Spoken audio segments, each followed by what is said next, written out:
Okay, before we start working in Logic, we need to do a little bit of preparation and setup. First, I recommend downloading the full sound content that comes bundled with Logic Pro.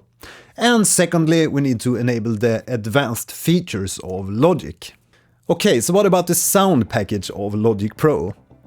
Logic comes with about 70 gigs of really nice sounds. It's up to you if you want to download the complete package, but I do recommend that you download everything because we make use of many of the sounds here in the course, and it's just a really nice package to start creating music with. Part of the sound content is the Apple Loops library. It's a huge library of production-ready loops and single-shot audio files that you can use in your tracks. Importantly, the Apple Loops are royalty-free, so you can even sell your music using these loops.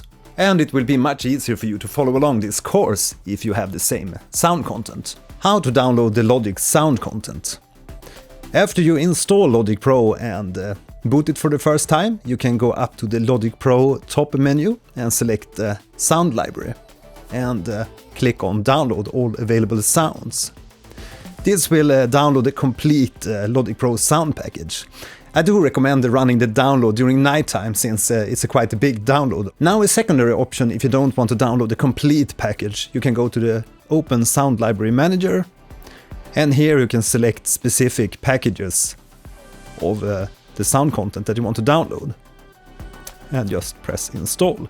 Another recommendation if you're low on space with the internal drive, I recommend that you move the sound content library to a separate external SSD drive. To move the Logic sound content library to a separate disk, you can go to Logic Pro and select Sound Library and the Relocate Sound Library option. Now we have the option to select another location, another disk, and press Relocate to move the sound content library to an external disk and free up space on your internal disk. Now it's time to enable all the advanced features of Logic Pro. By default, Logic doesn't expose all the important options and features, but we can easily enable that by going to the Logic Pro menu, select Settings and Advanced. In this window we click Enable Complete Features, and now we get access to all the important editing, audio and mixing features of Logic Pro.